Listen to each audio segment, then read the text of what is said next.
I've come across countless comments, questions, and passionate debates among people who are struggling to accept what medical experts say is the fatal blow in the Shanquella Robinson case. The main reason for the uncertainty stems from Shanquella's ability to move her arms and legs after the fatal blow moment, which can be seen at second 7 of the assault video. There is a widespread expectation that an immediate loss of control of the body and limbs should be present and visible once Atlas luxation occurs. And since Shanquella can be seen moving her limbs after that moment, the fatal blow couldn't possibly have occurred then, right? Perhaps it was one of the speculated off-camera assaults that is to blame for the fatal blow after all. We're going to get into it. We're going to get into the fatal blow and Shanquella's movements in the final moments of the video. We're also going to get into what happens when someone suffers internal decapitation, and if Shanquella's movements at the close of the video are enough to discredit what medical experts have claimed. But first, be sure to click the like button, subscribe to the channel, and hit the notification bell so you don't miss out on updates to this story, trending topics, and so much more. Now let's get started. On October 28th, 2022, Shanquella Robinson, a young, successful entrepreneur, traveled to a luxurious private villa in San Jose del Cabo, Mexico, to celebrate birthdays with 6 other travel companions. But in less than 24 hours of her arrival, Shanquella was found dead in her hotel room. When the 6 travelers were asked what happened, they lied, saying she had died from alcohol poisoning. Later, a video surfaced online showing Shanquella naked, being brutally assaulted by one of the 6, Dejanay Jackson. And when the death certificate revealed the truth, the 6 went off the grid and have not been heard from since. Were it not for the assault video appearing online, there is no doubt Shanquella's case would have been ruled an accident. That video is one of the most important pieces of evidence in this case. And as a result, it has been analyzed, dissected, and questioned thousands of times over since it surfaced. And while it's true, we can all see what happened in the video, it is also true that we all bring our personal biases and presuppositions to the table when watching it. This is why 2 people looking at the same evidence can see it so differently. In many situations, our biases and presuppositions give us critical insight, but they can also prevent us from seeing and accepting the truth. This is why lawyers make such a big deal about the process of jury selection. You can have the best case and the best prosecutor, but if you don't have the right jury, all bets are off. So here, we have the question: do we blindly trust the experts on their assessment of the fatal blow, or do we believe our own eyes? We can clearly see Shanquella move after what medical experts have identified as the fatal blow. By second 15 of the assault video, it looks as if Shanquella is about to clear the hair from her face, and then the video cuts off. So how is it possible? How is it possible for her to be suffering from internal decapitation yet present with movement like this? Let's dig a bit deeper into Atlas luxation for the answers. According to the medical dictionary at freedictionary.com, the word luxation simply means dislocation or displacement of a bone from a joint. Well, we know we are talking about bones here. More specifically, the bones or vertebrae that make up the spine. And in this case, it's the atlas vertebra that we are particularly interested in. The atlas vertebra is located at the very top of the spine. It's the first bone in the spine. You can see it here. The atlas vertebra in shorthand is called C1, which means it is the first cervical vertebra. According to Wikipedia, the cervical vertebrae are bones of the neck. You can see them here. The C1 atlas can be seen here. This is from innerbody.com. Innerbody.com says the C1 or first cervical vertebra is commonly called the atlas because of its position in the spine. In Greek mythology, Atlas was the titan who held the earth on his shoulders, just like the atlas vertebra holds the skull on the top of the neck. Here, the skull is highlighted, and here, the atlas vertebra is highlighted. This is our skeletal structure from behind. In this image, you can see here that the spinal cord is housed inside the cervical vertebrae, but this area of the spinal cord inside C1 and C2 is directly connected to the brainstem. You can see it here. This is courtesy of Dr. Jeffrey Middleton. Here is a side view of the location of the brainstem. When the atlas or any vertebra slides out of joint, there is a potential for spinal cord bruising or injury. According to Dr. Kendall Von Crowns, in Shanquella's case, when the atlas vertebra slid out of position, the result was severe spinal cord injury. You can see it here on the death certificate. Spinalcord.com says that an injury involving C1 through C2 is considered to be the most severe of all spinal cord injuries, as it can lead to full paralysis, but is most often fatal. Internal decapitation is kind of a generic term for it.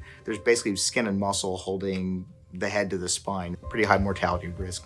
In fact, many doctors say they see this injury more often on autopsies than they do in the hospital. Why? because most people don't survive it. They also say that 50% of the people with this injury never make it to the hospital, and 85% of those who do don't survive the surgery. This from Dr. Kashif Sheikh. Let's take a listen. I've done this surgery twice before for this type of an injury. Neither patient ended up surviving.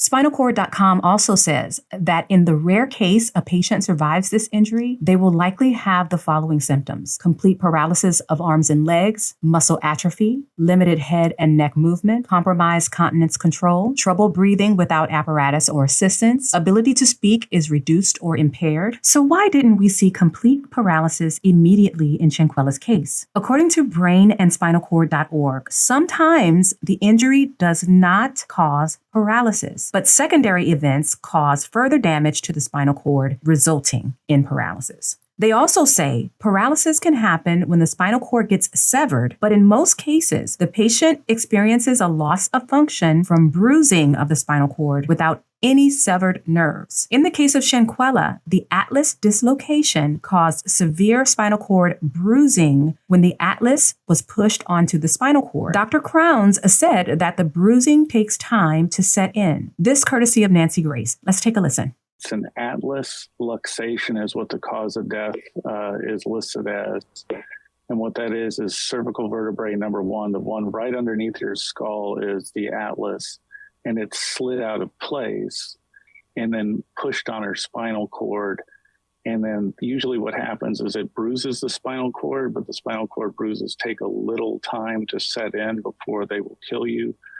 So that's why you can see a survival time period of about 15 minutes. If Shanquella had survived the injury, her chances of paralysis were high, but not guaranteed. Meet Brock Meister. Brock suffered internal decapitation on January 12, 2018, when the truck he was in lost control on an icy road, crashed, and rolled over, landing in the upright position. A friend from another car circled back to find him. When they did, he was still in his seatbelt, moving his arms, trying to unhook it, all while complaining of neck pain. Those at the scene knew not to move him, but they couldn't tell just by looking at him that Brock's head was no longer attached to his body. Did you hear me? Brock had been internally decapitated, but he was awake, talking, aware, and even able to move. The doctors told his mother what could eventually come with this injury. He told us all the things that could come along with that. Paralysis, not being able to swallow, to talk.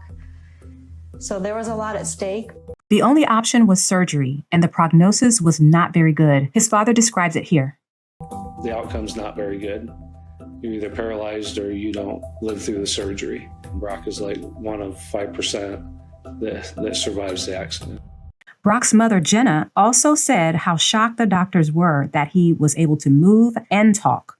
Quite a few physicians, wondering exactly what had happened because he was talking, he was moving all of his extremities. Still not convinced? Meet Jasmine Braswell, who suffered internal decapitation June 18, 2020, following a terrible accident just after her birthday. She was in a coma for several weeks, and the expert team at Medical City, Arlington, including neurosurgeon Dr. Clay M. Ellswick, put Jasmine back together. In addition to internal decapitation, Jasmine suffered a litany of internal injuries, as well as broken legs. But look at her after 2 years of therapy. She's walking and re-engaging into normal life. Here's one more case. Meet Diane Eubank, a 52-year-old woman who suffered internal decapitation on Christmas Eve 2018 following an ATV accident where she ran into a barbed wire fence. She hit the fence at speed, and the top strand of the wire caught her on the throat. The only thing attaching her head to her neck was her brainstem. Her prognosis was very bleak, but after surgery, they asked her to wiggle her toes, and she's been wiggling them ever since. If you're still not convinced, there is the case of Liliana. There's the case of Christy Bullock, Lila DeLine, and others who miraculously survived and escaped paralysis. While these cases are very rare, they do exist. Doctors say they may see one case each year because most people simply don't survive it to the point of ever receiving a paralysis prognosis. So when Shanquella sustained atlas luxation at second 7 in the video, the fact that she was not paralyzed immediately does not disprove the experts' analyses of the assault video. Instead, it confirms the fact that internal decapitation can lead to full paralysis if survived, but in most cases, it kills you